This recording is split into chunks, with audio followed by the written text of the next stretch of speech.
Assalamualaikum warahmatullahi wabarakatuh.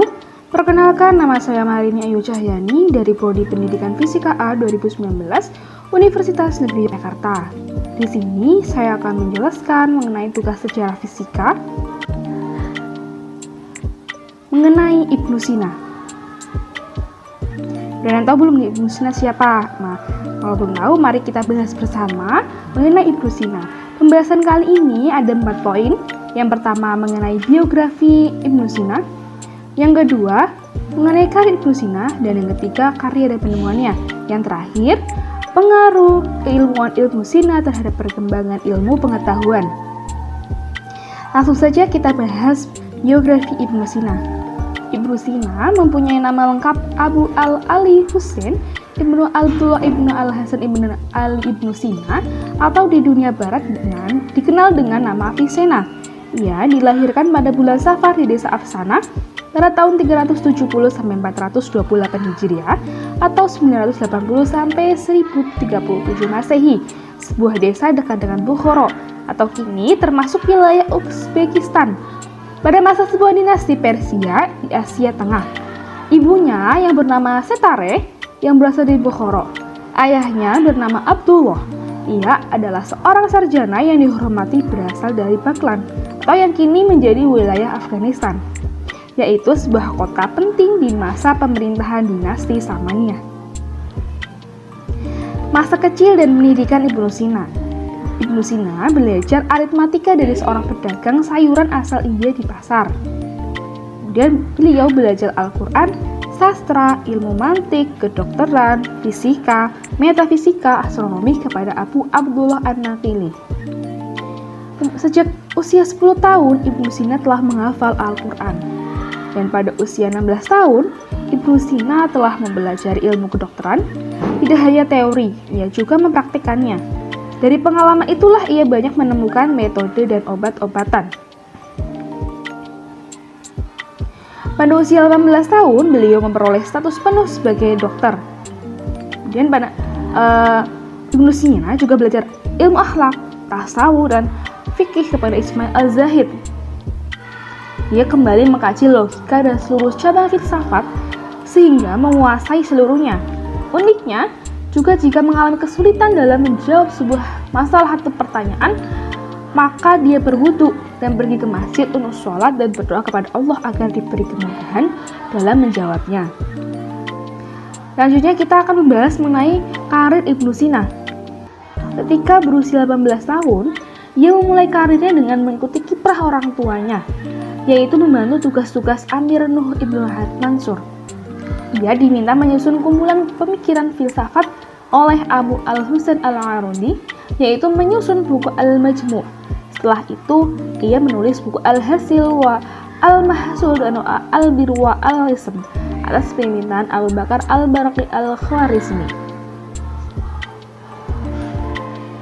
Ilmu-ilmu pengetahuan seperti ilmu jiwa, kedokteran, dan kimia dituliskan dalam bentuk syair. Terdapat pula buku-buku yang dikarangnya untuk ilmu logika, juga dalam bentuk syair. Kebanyakan buku-bukunya telah disalin ke dalam bahasa Latin ketika orang-orang Eropa di abad tengah mulai mempergunakan buku-buku itu sebagai teksbook berbagai universitas. Oleh karena itu, nama Ibnu Sina pada tahun 428 sampai 1037 Masehi pada abad pertengahan sangat terkenal. Yang selanjutnya mengenai karya dan penemuan Ibnu Sina. Karyanya meliputi ilmu logika, kedokteran, filsafat, matematika, astronomi, geometri, etika, politik, tafsir, kesusastraan, dan musik. Ini ada 5 karya Ibnu Sina.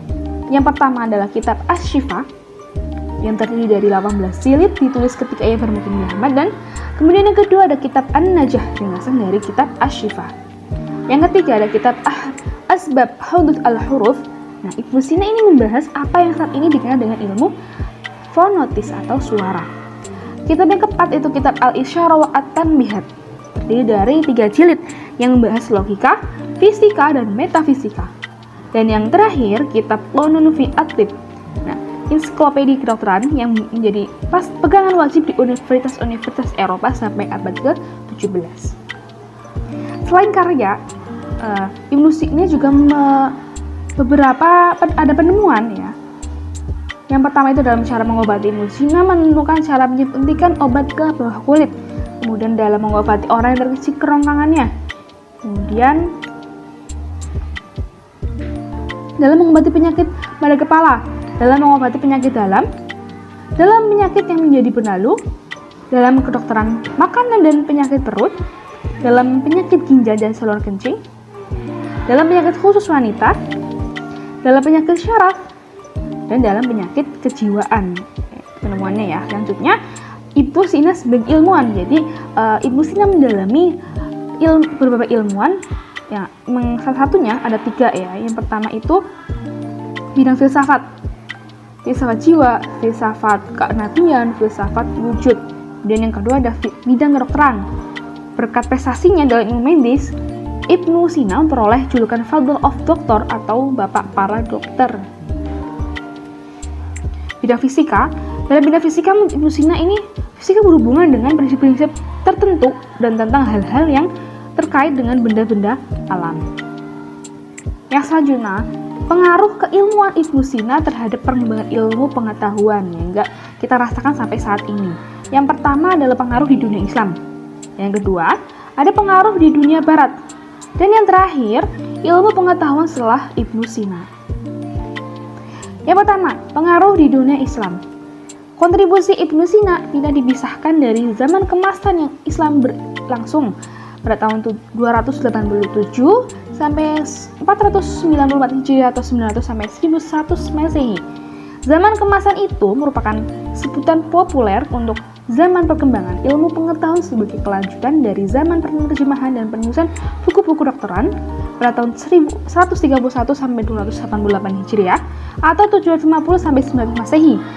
Zaman kemasan itu terjadi pada masa dinasti Abbasiyah. Perkembangan yang paling monumental dari pencapaian dinasti Abbasiyah ini adalah kemajuan yang luar biasa di bidang pemikiran nasional. Kemudian pengaruh di dunia Barat. Pada abad ke-12, karya-karya tertentu Ibnu Sina mulai diterjemahkan ke dalam bahasa Latin. Di antaranya autobiografinya seperti diriwayatkan oleh Al-Juzjani, bagian logika dan fisika dalam Asy-Syifa dan seluruh metafisikanya. Kontribusi besar Ibnu Sina di dunia Barat terutama tampak pada karya terbesarnya yaitu berjudul Al-Qanun fi Al-Tibb.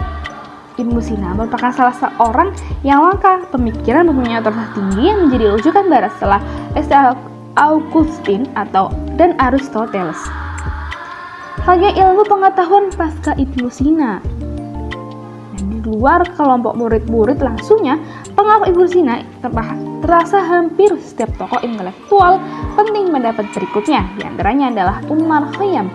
Selain itu, Nasir al-Khusraw, filosof Ismaili yang terbesar yang menulis banyak karya penting dalam filsafat dan agama, semua dalam bahasa Persia. Merasa berada di bawah pengaruh tertentu dari ide Ibnu Sina. Ada beberapa tempat berikutnya, salah satu tokoh jenius terbesar pernah muncul dalam peradaban Islam yaitu Nasiruddin At-Tusi yang mulai menghidupkan kembali filsafat dan ajaran Ibnu Sina. Ilmu pengetahuan dan dalam karya-karya Ibnu Sina dan Ar-Razi dan tokoh-tokoh kuno juga terus berkembang di berbagai daerah Mesir, Syria, Maghrib, dan Andalusia, Persia, dan negeri-negeri Islam lainnya di timur. Terima kasih, semoga bermanfaat. Wassalamualaikum warahmatullahi wabarakatuh.